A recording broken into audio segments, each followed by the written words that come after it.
सलाम वालेकुम दोस्तों। मोहम्मद फैसल नई वीडियो के साथ अपने चैनल हरकत में है बरकत में आपकी खिदमत में हाजिर, और मेरे साथ मोहम्मद ताहिर खान। हाँ जी, अस्सलाम वालेकुम। क्या हाल चाल है सबके? Tell me something new on YouTube. हाँ जी, दो काम हो गए। कौन एक से दो? टेस्ट मैच शुरू हो गया, पर्थ टेस्ट। और हाँ जी, हाँ दूसरा जी। पीएसएल की ड्राफ्टिंग हो गई। तो बारी बारी दोनों के ऊपर हाँ, बात कर लेते हैं। सही। तो पहले डे वन की बात कर लेते हैं। हम्म। और टीम सिलेक्शन तो बहरहाल खैर जाहिर सी बात है, जो पर्थ की विकेट थी उस पे एक्सपेक्टेड था कि पाकिस्तान जो है वो अबरार के अनफिट होने के बाद पेस अटैक पे ही जाएगा। और पाकिस्तान ने जो है वो चार पेसर्स के साथ जाना बेहतर समझा। और टॉस जीत के ऑस्ट्रेलिया ने पहले खुद बैटिंग की। ऑस्ट्रेलिया की टीम में वही जो उनका कॉम्बिनेशन था, तीन पेसर, एक एक ऑलराउंडर और एक स्पिनर। ऑस्ट्रेलिया अपने उसी कॉम्बिनेशन के साथ गया।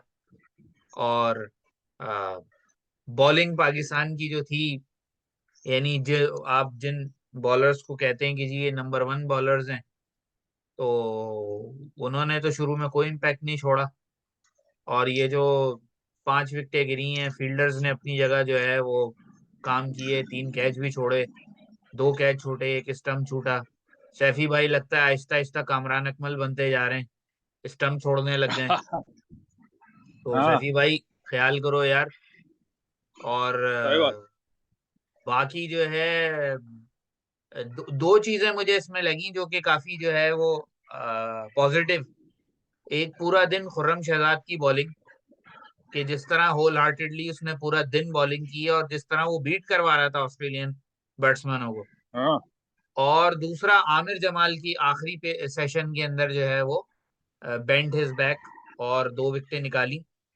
अगर वो जो कैचेस गिरे हैं और जो स्टंप है उनमें से एक दो चांसेस भी ले लिए जाते तो शायद around Australia 260 270 for seven, 270 for eight वाला मामला होता। हम्म। लेकिन मुझे ये लगता है कि ये परफॉर्मेंस जो है ना, पहले जो पिछला जो पाकिस्तान का टूर हुआ था उस बॉलिंग परफॉर्मेंस से फिर भी बेहतर है। अगर ये लोग कैच पकड़ लेते, स्टंप कर देते, तो सिचुएशन इससे काफी बेहतर होगी। हाँ, बहुत।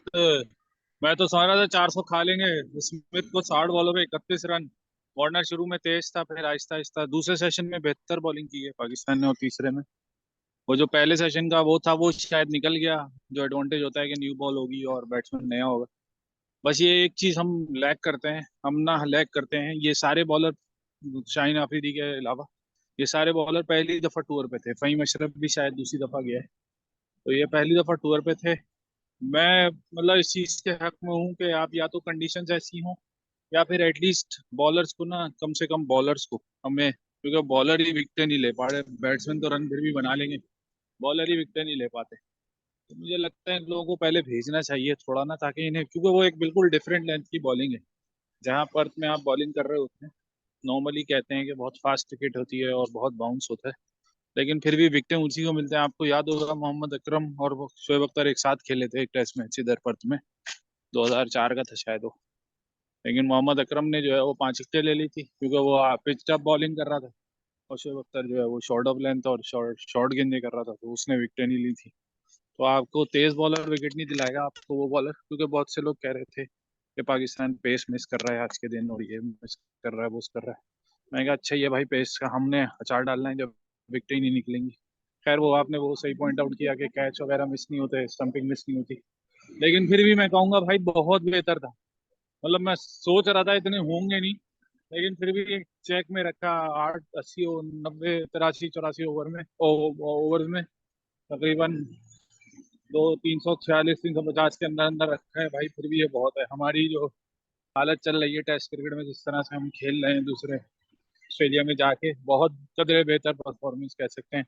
हाँ, बैक इस तरह किया जा सकता है कि 400 से पहले आउट करें इनको, हम्म। और फिर बैटिंग करें जरा प्रॉपर बैटिंग, क्योंकि विकेट मुझे लग रहा है कि आप थोड़ा सा अगर, क्योंकि हमारे बैट्समैन शायद बाउंस को ना कैरी कर पाए, लेकिन अगर कुछ टाइम लगाएंगे या हम्म। कुछ पेस उसको, यानी बॉलर्स को थोड़ा टाइम देंगे कि वो अपनी लाइन और लेंथ से हटें और थोड़ी विकेट पे खड़े रहने की सोचें और रन बनाने की कुछ देर ना सोचें, तो शायद मुझे लगता है कि पाकिस्तान के पास चांस है कि वो रन भी बना सकता है। मैं जीतने की अभी भी बात नहीं कर रहा, हम्म। मैं सिर्फ ये बात कर रहा हूँ कि इतना चांस है कि आप मैच में रह सकते हो, मैच से आउट नहीं हुए हैं अभी। हाँ, अगर ये हाँ 390 के करीब हो जाते, 400 हो जाते पहले दिन, तो आप आउट हो जाते, क्योंकि हाँ पहले दिन 400 खाने का मतलब आप कुछ और ही होता है। तो इसीलिए बाकी सैफी भाई के लिए आपने जो लफ्ज किया, मैं बिल्कुल उस चीज से वो इत्तेफा करूंगा, वो आपसे इससे एग्री करूंगा। क्योंकि मुझे लगता है कि वसीम अकरम ने इसके लिए वो कहा कि यार बाउंस वगैरह ज्यादा होता है, और वो लड़का 2016 के बाद अब खेलने आया था, 7 8 9 साल हो गए इस चीज को। तो हो सकता है कि वो नहीं बाउंस कैरी कर पाए, लेकिन दो तीन जो दो कैच जो पकड़े सभी भाई ने, वो भी कोई आसान नहीं थे। हाँ वो भी अच्छे खासे हाँ हमारे एवरेज विकेट कीपर्स के लिए तो बहुत मुश्किल हो जाता है। हाँ। लेकिन तो असल में सही है, पता है क्या, प्रोग्रेस करें। हाँ। हमारे जो सोशल मीडिया के कीबोर्ड वॉरियर्स है ना, उनकी हम्म। आदत है मक्खी की तरह गंद पे बैठने की। कि उन्होंने हाँ। वो जो दो कैचेस पकड़े उन पर कोई बात नहीं हुई, वो स्टंप छूट गया, उसके ऊपर उन्होंने वो है चाय की प्याली में तूफान मचाया हुआ। हाँ यार, वो हमारे हम लोगों के पास ना यार बेसिकली ये बहुत गलत टाइम चल रहा है।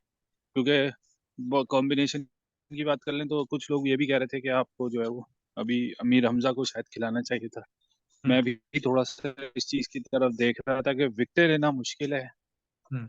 ऑलराउंडर एक एक्स्ट्रा खिला ना खिलाते या हसन अली ना भी खिलाते, लेकिन मीर हमजा मुझे लगता है पता नहीं क्यों शाहिन अफरीदी से ज्यादा इफेक्टिव लगता है मुझे, नई गेंद पुरानी गेंद दोनों से।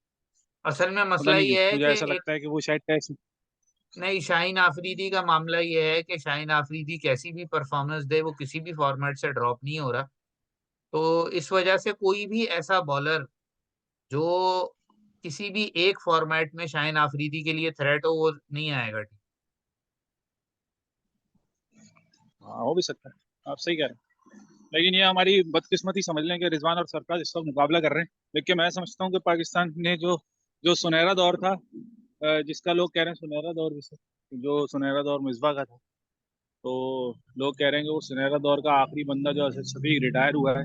वो सुनहरा दौर अगर कंटिन्यू रहता, सरफराज अगर उसी वक्त थोड़ी अकल लगाता, तो ये बड़ी अच्छी कॉम्बिनेशन बन सकता था कि ओपनर आप जो मर्जी बकरा खिला लो, लेकिन शान मसूद तीसरे पे, चौथे पे बाबर, पांचवे पे फवाद आलम, छठे पे जो है वो सऊद शकील अगर खिलाना तो सऊद शकील, सातवें पे सरफराज। ये एक बड़ी अच्छी स्ट्रॉन्ग बैटिंग लाइनअप। या सऊद शकील ना भी हो तो कोई और बैट्समैन रिजवान खिला सकते थे आप एज अ बैटर। तो आप ये एक बड़े मतलब उस वक्त सोचने वाली बात थी कि हमने इतना टाइम दोनों का जाया किया, 4 5 साल सरफराज के जाया होगा, तकरीबन 3 साढ़े 3 साल रिजवान पीछे पीछे चलता रहा, क्योंकि सैफी भाई खुद कप्तान थे, तो वो यकीनन जब कप्तान ही होगा कीपर है तो फिर वो कोई और तो आप खिला नहीं सकते। हम्म। तो ये हमारे कर्ताधर्ताओं को सोचना चाहिए। एक जमाने में नहीं, अभी पिछले साल तक, जब तक ये बेसबॉल का कीड़ा नहीं काटा था इंग्लैंड को, 4 कीपर खेल रहे थे टेस्ट मैच में, हम्म। इंग्लैंड के 4 कीपर हाँ। टेस्ट हम्म। टीम में। भैया आप नाम पूछेंगे, मैं नाम बता दूं आपको। हाँ, बेरिस्टो, बटलर, बेन फोक्स हाँ, और ओले पॉप। ओले पोप, चारों कीपर जो है वो खेल रहे थे। तो आप समझ सकते हैं कि कोई डायरेक्शन उस वक्त, डायरेक्शन हो ना हो, लेकिन कम से कम उन्हें पता था भाई रन भी बनेंगे, रन भी बना लेंगे। और जब कीपर होता है ना, तो उसकी थोड़ी जो होती है ना कंसंट्रेशन लेवल्स, वो थोड़े ज्यादा होते हैं नॉर्मल प्लेयर से, नॉर्मल फील्डर से। तो सोचना पड़ता है, खैर इतना हम सोचते नहीं हम। हम्म। आज के दिन को सम अब इसी तरह ही करूंगा कि हम्म। पाकिस्तान कम से कम 400 से कम पे आउट करे। और हम्म। कल जो है वो जरा सी, क्योंकि सेकंड डे भी होगा, थोड़ी विकेट भी सेटल हो जाएगी। तो मैं समझता हूँ कि इमामुल हक के अलावा बाकी लोगों को रन बनाने चाहिए। हम्म। चलें अब अपने दूसरे पाकिस्तान को। आइटम पे आ जाते हैं, दूसरा जो टॉपिक है उस पे हाँ आ जी। जाते हैं। कल हाँ जी। पीएसएल का ड्राफ्ट हो गया भाई। हाँ और जी। हाँ जी। हाँ जी। पीएसएल के ड्राफ्ट में सबसे पहले हम बात करते हैं उन प्लेयर्स की जिनको इग्नोर कर दिया गया। ओहो। और उन प्लेयर्स में चंद बड़े नाम भी हैं। कुछ हम्म। लोगों के साथ वाकई आप कह लें कि नाइंसाफी तो मैं यूं नहीं कहूंगा, क्योंकि ये बहुत सारे प्लेयर्स की साथ बदकिस्मती हुई, अहमद शहजाद और बिलखुसूस अहमद शहजाद, शर्जील खान वगैरह के साथ। क्योंकि ये सारे हम्म। के सारे थे गोल्ड कैटेगरी में। मैंने तो पूरी हम्म। ड्राफ्टिंग देखी है, ये सारे के हाँ हाँ। सारे थे गोल्ड कैटेगरी में। और ज्यादातर ओहो हो। टीमों ने अपनी गोल्ड कैटेगरी के प्लेयर्स रिटेन किए थे। अब ओहो हो। गोल्ड कैटेगरी की टोटल 3 पिक हुई हैं दो शायद पेशावर जल्मी ने की हैं और एक किसी और टीम ने की है। तो इस वजह हाँ, से वहां पर चॉइस ही बहुत कम थी टीमों के पास कि इनमें से किसी प्लेयर की तरफ कोई जाता। तो ओ, इसलिए ओ, ओ, हाँ, कल से जो है वो शोर शराबा डला हुआ है सोशल मीडिया पे कि सियासत चल रही है और पसंद नापसंद की बुनियाद पे कहानी चल रही है। अब हमने भी हाँ, अगर ये ड्राफ्टिंग ना देखी होती ना तो हम भी कहते हैं हाँ यार ऐसे ही है, कुछ कोई भी पिक कर लेता। लेकिन बात यह है कि वो जो देखा मैंने तो पूरी यानी आम तौर पर हो ये रहा था कि एक राउंड में 6 पिक होती है, हर टीम एक एक पिक करती हम्म, है। तो गोल्ड में और अगर आपने ऑलरेडी किसी प्लेयर को किसी कैटेगरी में रिटेन किया होता है तो आपकी वो पिक कम हो जाती है। तो ओके। कोयटा ने तीनों गोल्ड जो है वो अपने रिटेन किए थे। तो फिर ठीक है। इसका मतलब जगह ही नहीं हाँ, तो जगह नहीं है। इसी तरह ज्यादातर टीमों ने गोल्ड अपने रिटेन किए थे। तो टोटल है। अच्छा। 3 पिक बची थी जो दो टीमों ने की। तो उन 3 पिक्स में हाँ, ये लोग फिट नहीं हो सके। ये मेन रीजन है ओहो। इनके ना पिक होने का। बाकी चलेंगे जो तो ये जो कीबोर्ड वाला काम कह रहे हैं ना, आप जो नहीं देखते ड्राफ्टिंग, उनके लिए तो ये अच्छा आपने पॉइंट बता दिए। हाँ। लेकिन मैं समझता हूँ कि अब हम PSL 9 में आ गए, हम्म। तो हमें अब ये ड्राफ्टिंग वाले जो एक वो होता है ना, एक मतलब एक अच्छा प्रोफेशनल तरीका, हम्म। वो अपनाना चाहिए। ये जो सही है, मान लिया जो प्लेयर्स परफॉर्म कर रहे हैं सही है यार, परफॉर्म करे, लेकिन PSL अगर आपने रखना है ना इसको जिंदा, तो हम्म। आपको नीचे से भी लोग लाने पड़ेंगे ऊपर। क्योंकि अगर वही जो अच्छा। नेशनल टीम में होता है कि भाई पसंद ना पसंद पे चल रहा है, तो फिर हाँ, PSL का भी कोई फायदा नहीं नजर आएगा। नहीं नहीं, इस पे मैं आपको यहाँ रोकूंगा और मैं आगे बात जोड़ूंगा इसी हवाले से। इस दफा ड्राफ्ट में जो बहुत अच्छी चीज हुई है वो ये हुई है कि जो यंगस्टर नेशनल T20 कप में और दूसरी जगहों पे परफॉर्म कर रहे थे, ऑलमोस्ट टॉप परफॉर्मर जो 10 टॉप परफॉर्मर थे सब सेलेक्ट हो गए। चलो अच्छा है। कोई इमर्जिंग कैटेगरी में ये तो आया है, कोई सिल्वर कैटेगरी में आया है। बेहतरीन हो गया है। यानी और अब जो है वो हमें कुछ नए लोग देखने को मिलेंगे इस हाँ, दफा। और जो तीसरी बात हुई है इस ड्राफ्ट के अंदर वो ये हुआ है कि हर टीम ने, यानी आप यूं समझ लें कि पिछले 2 सीजन से कराची और कोयटा लगता था सिर्फ अपने टीमें पूरी करने के लिए खेल रहे हैं। कोई आप कह लें टीम कॉम्बिनेशन बनाने की एफर्ट नहीं थी, कोई हाँ, इम्पैक्ट प्लेयर्स को लाने की एफर्ट नहीं थी। तो इस दफा बाकी टीमें तो कर ही रही होती थी, लेकिन इस दफा कराची और कोयटा ने भी इस मामले में बड़ा काम किया। यानी कोयटा को पहले, बहुत जरूरत है, नई नए खून की, नया हाँ, इंजेक्शन की बहुत जरूरत है कोयटा।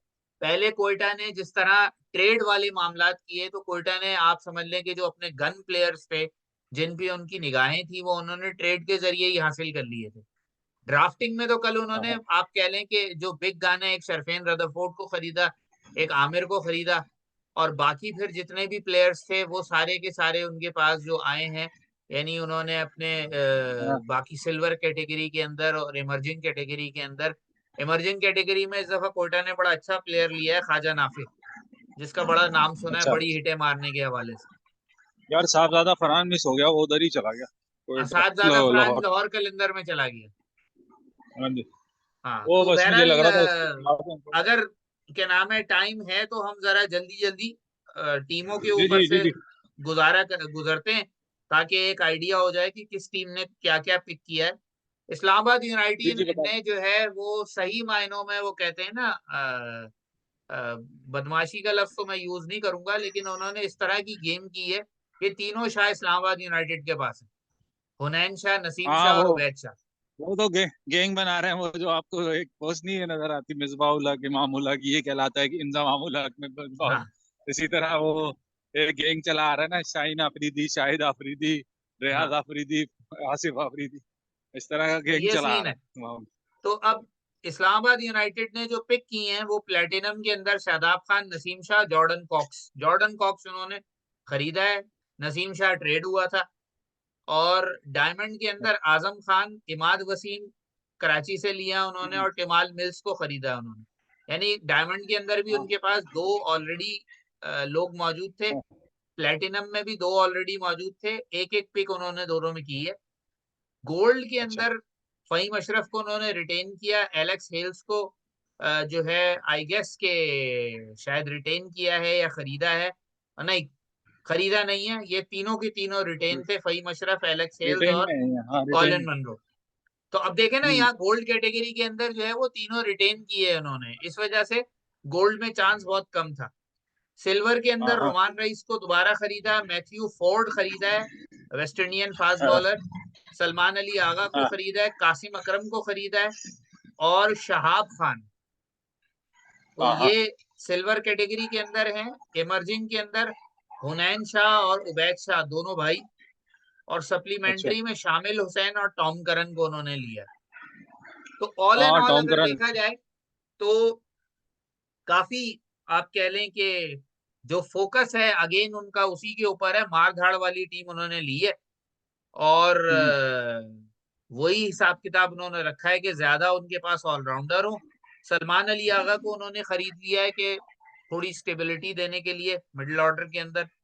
बाकी कोई प्लेयर उनके पास ऐसा नहीं है जो कि टिक के विकेट पे खेलने वाला हो, सब मारधाड़ करने वाले प्लेयर हैं। दूसरा जो रुक के अच्छा। खेलने वाला प्लेयर है वो शादाब खान। हाँ वो उसको अपने अपने आप को चार पे रखता है भाई वो अंदर आईपीएसएल में।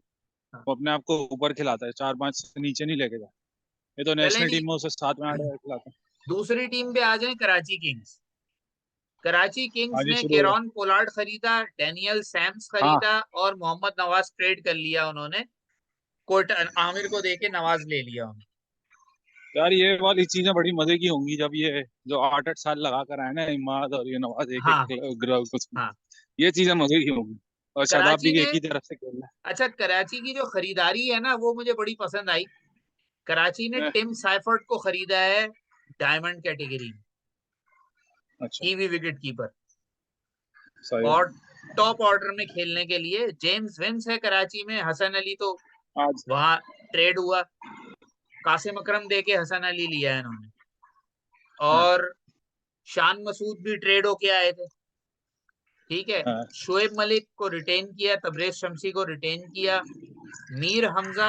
अब यहाँ देखें, यहाँ भी सिचुएशन क्या है कि गोल्ड कैटेगरी के अंदर शोएब मलिक, तबरेज शमसी, ये दोनों रिटेन थे, और शान मसूद ऑलरेडी ट्रेडेड था। तो इनके पास भी गोल्ड में हाँ। गुंजाइश नहीं थी। ये मैं इसलिए बता रहा हूँ क्योंकि बिला वजह हर अच्छा। मामले में साजिश साजिश का जो लोग राग अलापते रहते हैं ना भाई, साजिश के अलावा भी बहुत हम्म। कुछ हो रहा है। तो हाँ उसके बाद इन्होंने अपनी जो सिल्वर कैटेगरी के अंदर मीर हमजा, मोहम्मद अखलाक को रिटेन किया, मीर हमजा को रिटेन किया, मोहम्मद आमिर खान को खरीदा, अनवर अली को कराची ने खरीद लिया एट लास्ट, अब भाई शुक्र है।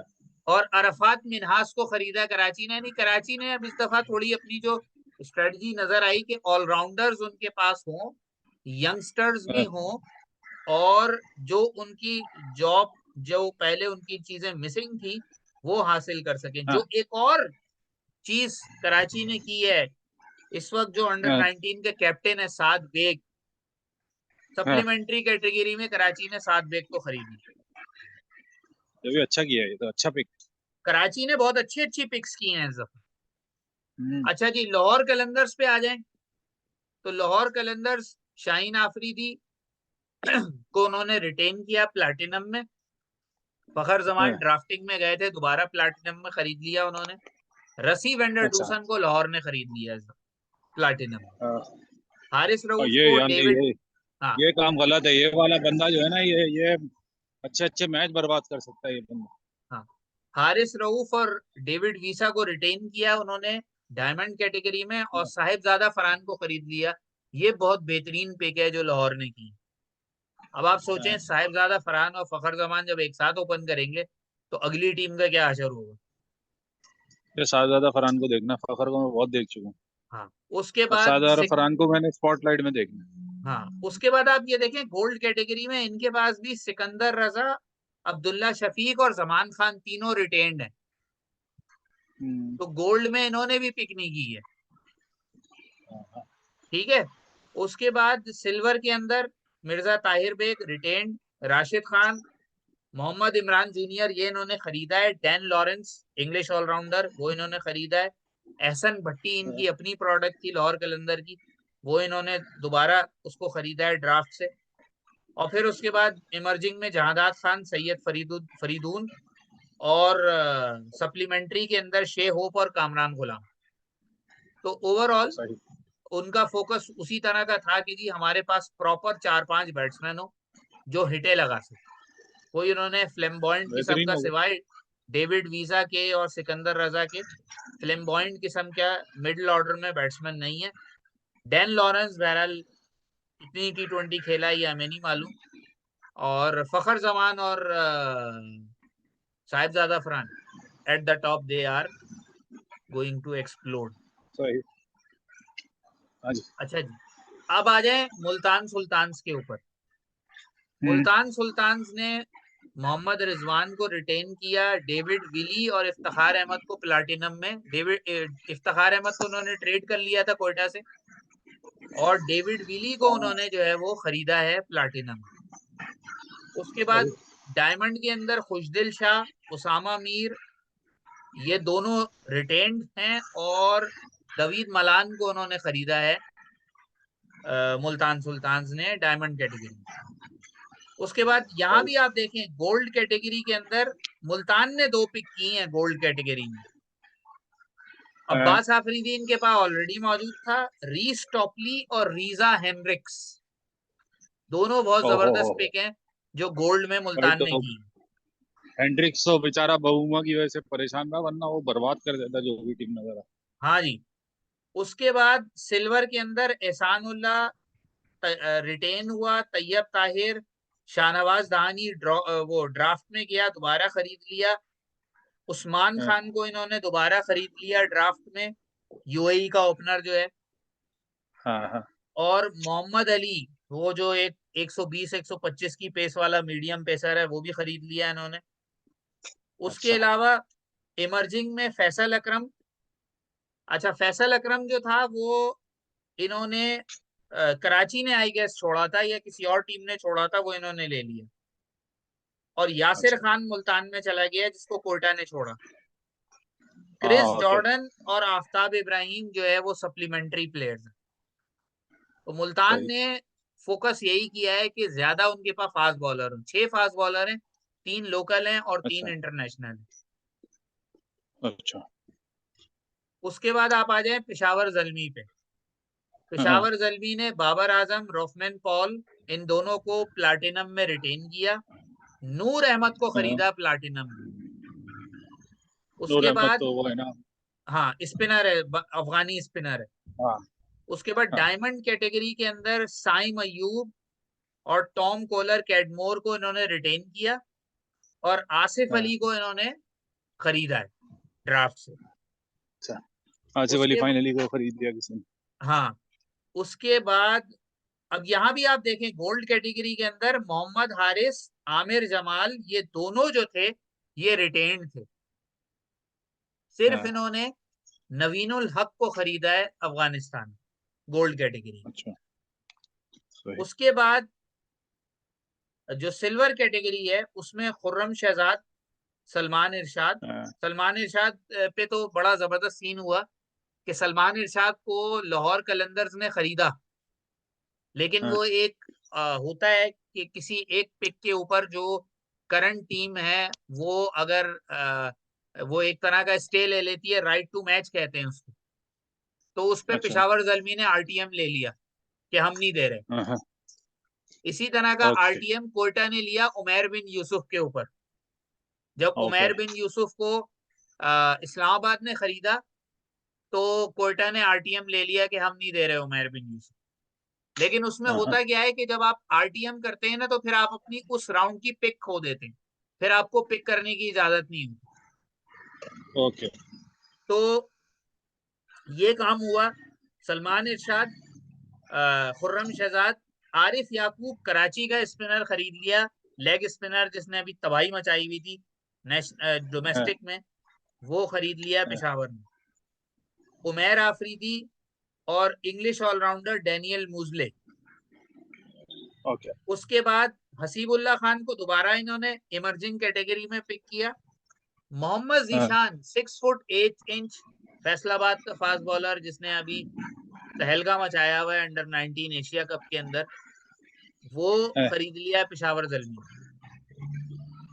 और सही। मजे की बात, सप्लीमेंट्री के अंदर लुंगी डांस खरीद लिया है पेशावर दल ने। चलूंगी नगीडी, हाँ हाँ। ये अच्छी पिक। अच्छा, अब ये देखें ना, अब ये सारी टीमें, अब आखिरी टीम कोयटा की है, उसको मैं बता देता हूँ, फिर 2 मिनट डिस्कस करते हाँ हैं, फिर वीडियो को खत्म करते हैं। हाँ जी, हाँ जी। कोयटा ग्लैडिएटर्स, राइली रूसो पहले ही आ गए थे ट्रेड के जरिए प्लाटिनम कैटेगरी हाँ में। हाँ आमिर को और शरफेन रदरफोर्ड को कल प्लाटिनम कैटेगरी में कोयटा ने खरीदा। हाँ हाँ मोहम्मद वसीम जूनियर पहले ही आ चुके थे डायमंड कैटेगरी में ट्रेड के जरिए, जो उन्होंने नसीम शाह हम्म, दिया। जेसन हम्म, रॉय और हसरंगा को कोयटा ने रिटेन किया डायमंड कैटेगरी। उसके बाद गोल्ड कैटेगरी में आप ये देखें, कोयटा के भी मोहम्मद हसनैन, अबरार अहमद और सरफराज अहमद, ये तीनों, यानी मोहम्मद हसनैन और सरफराज अहमद तो रिटेन्ड प्लेयर थे। अबरार अहमद जो है वो ट्रेड होके आए थे, तो गोल्ड में इनके पास भी गुंजाइश नहीं।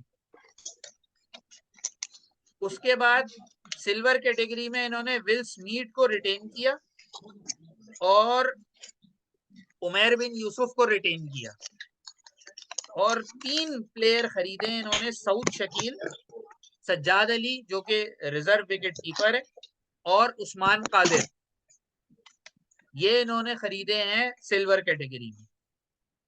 इमर्जिंग कैटेगरी के अंदर आदिल नाज और ख्वाजा मोहम्मद नाफे, आदिल नाज फास्ट बॉलर है और ख्वाजा मोहम्मद नाफे जो है वो Actually, we opening came batter है here और in hard the hitting afternoon, batter है।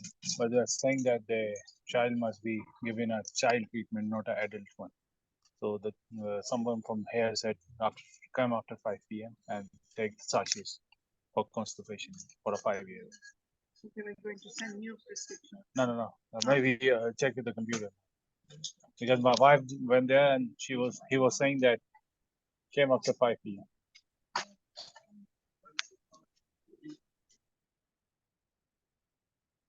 और उसके बाद सप्लीमेंट्री कैटेगरी में कोयटा के पास अकील हुसैन और सुहेल खान।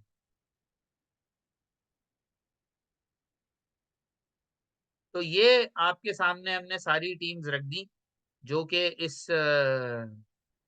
HBL PSL के लिए पिक की गई हैं। हर टीम ने 18-18 प्लेयर सेलेक्ट किए हैं, और जो नजर आ रहा है कि हर टीम इस दफा एक बड़े डिफरेंट प्लान के साथ आई थी।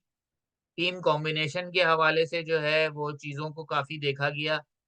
कई टीमों ने जो पहले स्पिनर्स पर रिलाई करती थी, इस दफा उन्होंने फास्ट बॉलर ज्यादा खरीदे। कुछ कोयटा के बॉलिंग के अंदर सिवाय हसरंगा के कोई भी फॉरेन प्लेयर नहीं है, सारी उन्होंने लोकल रिसोर्सेज पे भरोसा किया है।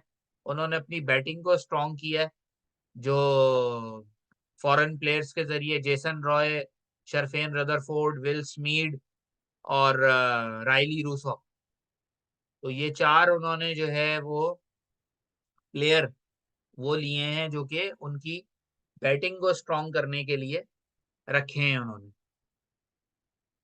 हाँ जी, अब आप अपनी राय दें इन टीमों के बारे में, तो फिर अपनी वीडियो को समाप्त करते हैं।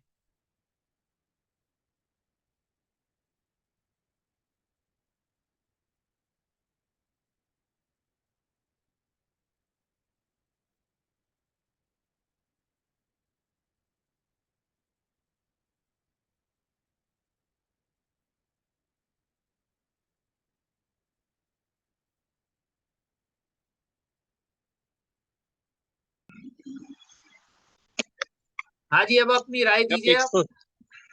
पिक्स तो जबरदस्त है भाई, कराची और कोयटा का। मुझे लग रहा है कुछ कुछ दिमाग सेट हुआ है। मेरे ख्याल से मोइन खान को हटाना भी मुझे लगता है कि कुछ चेंज हुआ है। शेन वॉटसन कुछ अपनी इनपुट लेके आया होगा यकीनन, कि किस डायरेक्शन में जाना है, क्योंकि डायरेक्शन लेस लग रहा था लास्ट टाइम भी कोयटा। डायरेक्शन लेस लग रहा था। हम समझ रहे थे कप्तान का मसला है, या हम समझ रहे थे कि कोई स्ट्रेटेजी का मसला है। थिंक टैंक तब्दील होता है। मोइन खान को डायरेक्टर बना दिया कोच से, तो शेन वॉटसन यकीनन चीजें चेंज करेगा, और वो थोड़ी सी अप्रोच लेके आएगा कि यार कुछ सब प्रोफेशनल चले। हम सब सारी टीमों का ही यही कहूंगा। लाहौर का तो आपको पता है, लाहौर कर तो सही रहा था काम, बस वो रिजल्ट्स नहीं आ रहे थे, लेकिन रिजल्ट भी आना शुरू हो गए अब तो। कराची किंग में होल चेंजेस ही कहूंगा एक तरीके से। उन्होंने बिल्कुल ही सब कुछ ही बदल दिया, सारा कुछ ही आगे पीछे हो गया। मुझे जो ज्यादा खतरनाक टीम लगती है वो मुल्तान सुल्तान लगती है, क्योंकि एंडी फ्लावर वहाँ मौजूद है। और एंडी इंडी फ्लावर फ्लावर आप नहीं है इस जब दफा। तक, ओह सॉरी, एंडी फ्लावर, हाँ मुझे भी अभी 2 दिन पहले ही पता चला था मैं, लेकिन वॉक कर रहा हूँ इस वक्त तो मुझे अंदाजा नहीं हो रहा। तो एंडी फ्लावर नहीं है, लेकिन मुल्तान सुल्तान फिर भी एक अप्रोच लेके आते हैं कि वो उसे एक प्रोफेशनल तो नहीं कहूंगा, लेकिन वो गेम को समझते हैं ज्यादा, गेम हम्म। को समझ के स्ट्रेटेजीज बनाते हैं। बाकी रह गया इस्लामाबाद यूनाइटेड, वल्ला मुझे लगता है कि जिस दिन से मैंने मिसबा को इस्लामाबाद यूनाइटेड में देखा, मुझे कभी पसंद नहीं हो सकती वो, चाहे उसके अंदर मेरे दो तीन फेवरेट प्लेयर भी आ जाए, लेकिन फिर भी मुझे लगता है कि मिसबा को देखने के बाद से मैंने इस्लामाबाद यूनाइटेड को तो कम से कम फेवर नहीं देना। लेकिन ये पीएसएल थोड़ी प्रोग्रेसिव लग रही है, ये वाली पिक्स और ये वाला ड्राफ्ट सिस्टम थोड़ा प्रोग्रेसिव लग रहा है। कुछ कुछ लग रहा है कि आगे बढ़ेंगी इंशाल्लाह ताला चीजें। और प्लेयर्स तो आते हैं, लेकिन उनकी डेवलपमेंट प्रॉपर्ली अगर पीएसएल कर देता है तो बेटर। हम्म। चलें, बस यहीं तक रोकते हैं। इंशाल्लाह फिर अगली हाँ जी। वीडियो में फिर आपकी खिदमत में हाजिर होंगे। तक के लिए इजाजत दीजिए। और कमेंट्स में जरूर बताइए, आपको जो पूरा हमने ड्राफ्टिंग सिस्टम बताया उसके हवाले से अगर कोई भी चीज आपको मालूम करनी हो तो आप और कमेंट करके पता कर सकते हैं कि किस तरह से पीएसएल की ड्राफ्टिंग होती है। अगली वीडियो तक के लिए इजाजत दीजिए। अल्लाह हाफिज।